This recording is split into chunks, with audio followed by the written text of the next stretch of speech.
नमस्कार। आज हम एक ऐसी कहानी में गहरे उतरने वाले हैं जो यकीनन सोचने पर मजबूर कर देगी जी। ये कहानी है माँ के, जिसे हम कहते हैं ना निस्वार्थ प्रेम। उसकी कहानी है एक बेटे की ऊंची उड़ान भरने की चाहत की, हाँ। और फिर वो कामयाबी जो अक्सर हमें हमारी जड़ों से ही दूर कर देती है। बिल्कुल। कहानी है सावित्री और उसके बेटे रवि की। हाँ। और हमारे पास जो ये स्रोत है, माँ का प्यार, बेटे का पश्चाताप, जी, ये बहुत ही भावुक कहानी है। आज हम सिर्फ कहानी नहीं सुनाएंगे, बल्कि इसके अंदर जाकर उन पहलुओं को टटोलने की कोशिश करेंगे जो अक्सर अनदेखे से रह जाते हैं। जैसे कि त्याग, हाँ। क्या वो हमेशा निस्वार्थ होता है? सफलता कैसे इंसान को, रिश्तों को बदल देती है? सही। और वो पछतावा जिसका बोझ शायद जिंदगी भर रहता है, बिल्कुल, जिसे सुधारा नहीं जा सकता। बिल्कुल। तो हम ये समझने की कोशिश करेंगे कि ये जो महत्वाकांक्षा है, हाँ। और जो मानवीय रिश्ते हैं, हाँ। इनके बीच का संतुलन कितना नाजुक होता है। हाँ, बिल्कुल। तो शुरू करें? हाँ, चलिए शुरू करते हैं। कहानी के उन शुरुआती दिनों से वो गरीबी, वो संघर्ष और उसी के बीच एक माँ का सपना।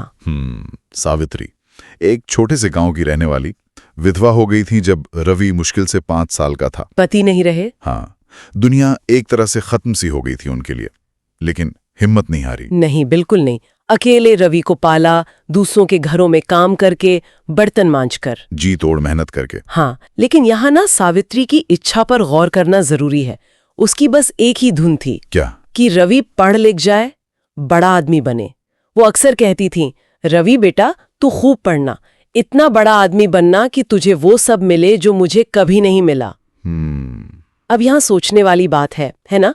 क्या ये सपना पूरी तरह निस्वार्थ था, या कहीं अपनी अधूरी जिंदगी की उम्मीदें वो बेटे के जरिए पूरा करना चाह रही थी? हाँ, शायद अनजाने में ही। पर इस सपने ने रवि के नन्हे कंधों पर एक भारी बोझ तो डाल ही दिया था। और रवि, वो बच्चा क्या करता? वो तो अपनी माँ के चेहरे पर वो मेहनत, वो संघर्ष पड़ता था। बिल्कुल। माँ की आंखों में जो उम्मीद दिखती थी वही उसकी हिम्मत बन गई। पर रास्ता आसान नहीं था। कहाँ आसान था? सरकारी स्कूल, कपड़े भी फटे हुए, जूते टूटे, किताबें तक मांगकर लानी पड़ती थी।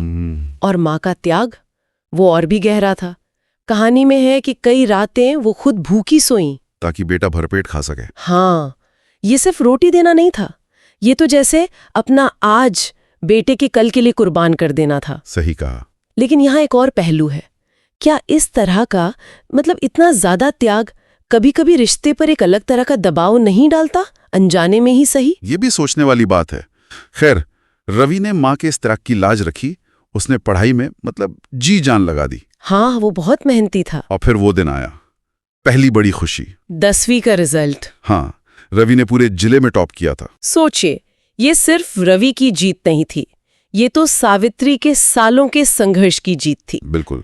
पूरे गांव में मिठाई बंटी थी और सावित्री, उसकी आंखों से आंसू रुक ही नहीं रहे थे। खुशी के आंसू। हाँ, खुशी के। उसे लगा कि बस अब अच्छे दिन आएंगे, अब मेहनत का फल मिलेगा। ये बहुत अहम मोड़ था कहानी में। ये सफलता उस सपने को और पक्का कर देती है, माँ के लिए भी, बेटे के लिए भी। विश्वास बढ़ जाता है। हाँ। कि यही रास्ता सही है, गरीबी से निकलने का यही एक जरिया है। और शायद यहीं से वो रास्ता थोड़ा और संकरा होने लगता है, जहां सफलता के आगे बाकी चीजें धुंधली पड़ने लगती हैं। कहानी फिर आगे बढ़ती है। रवि का दाखिला शहर के एक बड़े इंजीनियरिंग कॉलेज में हो गया। एक नया पड़ाव। हाँ, बिल्कुल, एक नया अध्याय। लेकिन इसकी कीमत भी फिर से माँ को ही चुकानी पड़ी। हाँ। सावित्री ने अपनी जो बची खुची जमीन थी वो बेच दी। अपनी जमीन बेच दी। हाँ, शायद वो उसकी आखिरी पूंजी थी, भविष्य का एकमात्र सहारा। ये सिर्फ जमीन बेचना नहीं था, ये तो जैसे अपना आखिरी सुरक्षा कवच भी बेटे के लिए न्योछावर कर देना था। जरा सोचिए, इस कदम ने रवि पर कितना मानसिक बोझ डाला होगा, एक कर्ज जैसा। बिल्कुल। और जब रवि शहर जा रहा था, ट्रेन छूटने से ठीक पहले माँ ने उसे गले लगाकर कहा, बेटा चाहे जितना बड़ा आदमी बन जाना, पर अपनी माँ को मत भूलना। ये सिर्फ नसीहत नहीं थी। नहीं, इसमें डर छिपा था। शायद आने वाले वक्त की आहट महसूस हो रही थी उन्हें। रवि ने उस वक्त तो कहा, माँ तुम भी कैसी बातें करती हो, भरोसा दिलाया। लेकिन शहर की हवा कुछ और होती है। हाँ, वो भरोसा धीरे धीरे जैसे धुंधलाने लगा। शहर की रफ्तार, नई दोस्ती, कामयाबी की वो दौड़, अंतहीन दौड़। हाँ, रवि उसमें बह गया। शहर का असर, इसे क्या कहते हैं, शहरीकरण का मनोवैज्ञानिक प्रभाव भी कह सकते हैं। नई पहचान बनाने की कोशिश में पुरानी जड़ें, पुराने रिश्ते कहीं पीछे छूटने लगते हैं। रवि के साथ भी यही हुआ। सब कुछ पा लिया उसने, सिवाय एक चीज के। वो धागा संभाल नहीं पाया जो उसे उसकी माँ से जोड़ता था। हाँ, ये दुखद है। शुरू में महीने में एक आध बार फोन कर लेता होगा, फिर वो भी बंद। मसला बढ़ता गया, महीनों में एक बार। और जब कभी माँ खुद फोन करती तो जवाब मिलता, माँ अभी बहुत जरूरी मीटिंग में हूं, बाद में बात करता हूं। उफ, और माँ का जवाब, ठीक है बेटा, काम पहले। हाँ, इस जवाब में कितनी बेबसी है और कितना धैर्य भी। माँ अपने बच्चे की तरक्की में रुकावट नहीं बनना चाहती। सही बात है। चाहे दिल कितना भी तरस रहा हो उसकी आवाज सुनने को। पर यहाँ एक सवाल और उठता है, क्या ये चुप्पी, ये जो निष्क्रिय स्वीकृति है, क्या ये भी अनजाने में दूरी बढ़ाने में मददगार साबित हुई? हो सकता है। हाँ, क्या कभी-कभी अपनी जरूरतें न जताना भी रिश्ते को खोखला कर देता है? ये सवाल जरूर आता है मन में। बिल्कुल। अब कहानी उस दौर में पहुंचती है जहां अनदेखी और बढ़ जाती है। माँ का अकेलापन गहराने लगता है। गांव में सावित्री अकेली, जब लोग पूछते रवि के बारे में तो सीना फुलाकर कहती, मेरा बेटा, अरे वो तो बड़ा सांप बन गया है। फुर्सत कहाँ मिलती है उसे? आएगा, जल्दी आएगा। पर दिल ही दिल में रात के अंधेरे में दरवाजे पर नजरें टिकाए वो इंतजार कभी खत्म नहीं होता था। ये इंतजार, ये बहुत दर्दनाक है। पर इसमें एक सामाजिक पहलू भी है ना? गांव में बेटे की सफलता माँ का मान बढ़ाती है। हाँ, तो सावित्री शायद उसी मान को बनाए रखने के लिए अपनी पीड़ा छिपा रही थी, उम्मीद के सहारे जी रही थी, ये जाने बिना कि वो उम्मीद की डोर लगातार कमजोर हो रही है। 5 साल बीत गए। 5 साल। और फिर एक दिन रवि गांव आया। अच्छा, माँ से मिलने? मैं, यही तो कहानी का सबसे दुखद मोड़ है। वो माँ से मिलने नहीं आया था, वो अपनी नई फैक्ट्री के लिए गांव के पास जमीन देखने आया था। ओहो। पूरा काफिला साथ था, महंगी गाड़ियां, सूट बूट पहने लोग। ये तो बहुत ही। हाँ, और जब सावित्री खबर सुनकर दौड़ी आई, बदहवास सी, फटे आंचल में, नंगे पांव, और पुकारा, रवि बेटा। तो रवि में अपने उन शहरी साथियों के सामने माँ को ऐसे देखा जैसे किसी अजनबी को देख रहा हो। नहीं। हाँ, और फिर बेहद ठंडे लहजे में कहा, माँ आप बाद में मिलिएगा, अभी मैं बहुत बिजी हूं, और आगे बढ़ गया। ये शब्द नहीं थे, ये तो जैसे रिश्ता खत्म करने का ऐलान था। बिल्कुल। अगर हम इसे मनोवैज्ञानिक नजरिए से देखें तो ये शायद अपनी पुरानी वो गरीब पहचान से पीछा छुड़ाने की एक बहुत क्रूर कोशिश थी। कामयाबी मिलने पर अक्सर लोग अपने अतीत से, खासकर गरीबी से जुड़े अतीत से असहज महसूस करते हैं।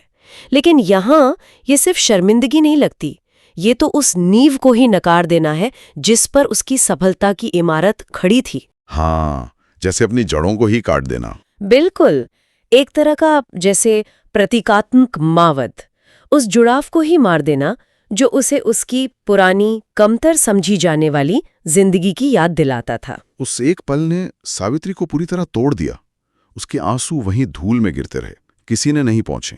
और उस दिन के बाद वो खामोश हो गई, जैसे जिंदा लाश, बीमार रहने लगी। गांव वालों ने सहारा दिया, पर मन तो टूट चुका था।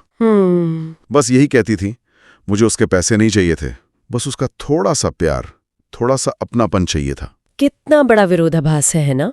एक तरफ रवि का बढ़ता हुआ साम्राज्य, करोड़ों का कारोबार, नाम, शोहरत, और दूसरी तरफ उसकी माँ, प्यार और अपनेपन की कमी से मुरझाती हुई। रवि के पास बाहर के दुनिया की हर चीज थी, पर कहानी इशारा करती है कि अंदर एक गहरा खालीपन था। और ये खालीपन शायद इसी बात का सबूत था कि सिर्फ बाहरी सफलता अगर वो रिश्तों की कीमत पर मिले तो आखिर में खोखली ही साबित होती है। सही कहा। ये शायद उन बुनियादी जरूरतों को नजरअंदाज करने का नतीजा था, जैसे अपनापन, जुड़ाव। इनकी जरूरत तो सबको होती है। बिल्कुल। और फिर वो क्षण आता है जब पश्चाताप दरवाजे पर दस्तक देता है, देर से ही सही। हाँ, कहानी में एक चैरिटी इवेंट का जिक्र है। रवि वहां मुख्य अतिथि बनकर गया था। और वहां क्या हुआ? वहां एक अनाथ बच्ची माइक पर कुछ बोल रही थी। उसने कहा, इस दुनिया में हम बच्चों को अगर सबसे ज्यादा किसी की याद आती है तो वो माँ की होती है। ये शब्द जैसे एक चिंगारी बन गए। कभी कभी ऐसा होता है ना, कोई बाहरी घटना या किसी और का दर्द हमारे अंदर दबे हुए सच को एकदम से बाहर ले आता है। हाँ बिल्कुल। उस रात रवि सो नहीं सका। बरसों से जो माँ की यादें उसने दबा रखी थीं, वो किसी बाढ़ की तरह उसके मन में उमड़ पड़ी। क्या क्या याद आया होगा उसे? माँ की झुकी हुई कमर, मेहनत से खुरदुरे हो गए हाथ, आंचल की छाव और वो आवाज, खाना खा ले बेटा। वो सिर्फ माँ को याद नहीं कर रहा था, वो शायद अपने अंदर के उस बच्चे को याद कर रहा था जिसे उसने कामयाबी की दौड़ में कहीं बहुत पीछे छोड़ दिया था। और फिर उसे एहसास हुआ, बिजली की तरह कौंधा जैसे, क्या? कि उसने जिंदगी में सब कुछ पा लिया, सब कुछ, लेकिन जिसने उसे ये जिंदगी दी थी उसे ही हमेशा के लिए खो दिया। ये एहसास, ये इतना गहरा था, इतना तीव्र था कि उसे खड़ा रहना मुश्किल हो गया। ये सिर्फ दुख नहीं था, ये एक तरह का वजूद का संकट था, है ना? हाँ। ये सिर्फ माँ को खोने का गम नहीं था, ये इस बात का एहसास था कि उसने सफलता की कैसी परिभाषा चुनी और उसकी क्या कीमत चुकाई। बिल्कुल, ये समझना कि जिसके पीछे भागते हुए सब कुछ दांव पे लगा दिया, शायद वो असली दौलत थी ही नहीं। ये पछतावा की वो दस्तक थी जो अक्सर बहुत देर से आती है। और इस एहसास ने उसे झकझोर दिया। अगले ही दिन वो पागलों की तरह गांव भागा। गांव की तरफ? हाँ, शायद माफी मांगने की उम्मीद में, शायद उस टूटे धागे को फिर से जोड़ने की एक आखिरी बेताब कोशिश में। बस मां नहीं थी। हाँ, बस वो नहीं थी जिसका इंतजार था। उसकी ये दौड़ शायद बेकार थी। वक्त को पीछे कौन ले जा सकता है? सही बात है, अक्सर ऐसा ही होता है। जब तक गलती का एहसास होता है, सुधार का मौका हाथ से निकल चुका होता है। वो शायद माफी नहीं चाहता था, वो अपने उस अपराध बोध से, उससे मुक्ति चाहता था। पड़ोस की एक बूढ़ी औरत मिली। उन्होंने रोते हुए बताया कि सावित्री माँ 2 महीने पहले गुजर गई। ओहो। और मरते दम तक उनकी जुबान पर बस एक ही नाम था, रवि। वो कहती रही, मेरा रवि जरूर आएगा, देखना वो जरूर आएगा। ये सुनते ही रवि वहीं जमीन पर गिर पड़ा, ढह गया। उसकी चीखें, शायद पहली बार उसके अंदर का वो दबा हुआ दर्द बाहर निकल रहा था। माँ के वो आखिरी शब्द, मेरा रवि जरूर आएगा, ये कैसा अटूट विश्वास था, या फिर अनजाने में ही सही बेटे पर छोड़ा गया अपराध बोध का एक और भारी बोझ? कहा नहीं जा सकता। रवि का वो जमीन पर गिरना, वो सिर्फ शारीरिक नहीं था, वो जैसे उसके पूरे वजूद का, उसकी सारी कामयाबी की इमारत का ढह जाना था। जब वो थोड़ा संभला, माँ की खाली झोपड़ी में गया तो दीवार पर धूल भरी फ्रेम में उसके बचपन की तस्वीर टंगी थी। अच्छा। और तस्वीर के नीचे एक पुराना मुड़ा हुआ कागज रखा था। कागज? क्या था उसमें? कांपते हाथों से रवि ने उसे खोला। माँ की लिखाई थी। लिखा था, रवि, मुझे यकीन है तू एक दिन लौटेगा। तब शायद मैं तेरे साथ न रहूं, पर मेरी दुआ हमेशा तेरे साथ रहेगी। खुश रहना बेटा। ये तो हाँ, ये कागज का टुकड़ा और वो तस्वीर, यही सावित्री की विरासत थी। प्यार, माफी और दुआ। और रवि की विरासत, करोड़ों का व्यापार, बड़ा नाम। उस नोट में जो बिना शर्त की मोहब्बत थी, वो शायद रवि के पूरे साम्राज्य से कहीं ज्यादा कीमती थी। बिल्कुल। ये कहानी ये भी सोचने पर मजबूर करती है कि हम पीछे क्या छोड़ जाते हैं, पैसा या यादें।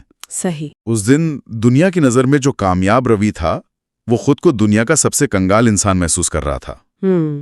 दौलत थी, शोहरत थी, ताकत थी, पर मां के आंचल की वो ठंडक नहीं थी जिसे उसने खुद ठुकरा दिया था। ये उसकी जिंदगी की सबसे बड़ी हार थी। तो ये कहानी, ये कोई सीधी सरल कहानी नहीं है। नहीं, बिल्कुल नहीं। ये हमें त्याग की जटिलताओं में ले जाती है, महत्वाकांक्षा के अंधेपन को दिखाती है, उपेक्षा का दर्द महसूस कराती है और उस पछतावा की गहराई तक ले जाती है जिसका कोई अंत नहीं। ये बार बार हमें याद दिलाती है कि कुछ रिश्ते अनमोल होते हैं, उनका कोई मोल नहीं लगाया जा सकता। सही कहा। माँ का प्यार शायद दुनिया की एकमात्र ऐसी दौलत है जो खर्च करने से बढ़ती है, लेकिन नजरअंदाज करने से घटती नहीं, बस दिल में खालीपन छोड़ जाती है। हाँ, कहानी का सार शायद यही है कि सफलता जरूरी है, पर किस कीमत पर, ये सवाल हमेशा हमेशा साथ रहना चाहिए। और शायद यहीं पर हमें रुक कर सोचना चाहिए। ये कहानी सिर्फ रवि की नहीं है। हम सब आगे बढ़ना चाहते हैं, महत्वाकांक्षी हैं। हाँ। पर क्या इस दौड़ में हम उन रिश्तों को पीछे छोड़ते जा रहे हैं जो हमें इंसान बनाते हैं? ये बड़ा सवाल है। सफलता और सार्थक रिश्तों के बीच वो संतुलन कैसे साधा जाए? और ये संतुलन कोई एक दिन में नहीं बनता। इसे रोज रोज की छोटी छोटी बातों से, थोड़ी सी परवाह से, वक्त देने से सींचना पड़ता है। बिल्कुल। तो आज की इस चर्चा को हम यहीं रोकते हैं, लेकिन कुछ सवाल छोड़ जाते हैं सबके लिए। क्या हम अपनी इस भाग दौड़ भरी जिंदगी में उन लोगों के लिए वक्त निकाल पा रहे हैं जो हमारे लिए सच में मायने रखते हैं? क्या हम उन छोटी छोटी चीजों को अहमियत दे रहे हैं, जैसे एक फोन कॉल, थोड़ी देर की बातचीत, बस साथ बैठ जाना, जो रिश्तों को जिंदा रखती हैं, ताकि बाद में रवि की तरह उस गहरे अफसोस से ना गुजरना पड़े। और सबसे बड़ा सवाल शायद ये कि सच्ची कामयाबी का मतलब क्या है? क्या ये सिर्फ बैंक बैलेंस और रुतबे से नापी जाती है, या रिश्तों की गर्माहट और मन की शांति से भी इसका कोई गहरा वास्ता है? इस पर जरूर सोचिएगा।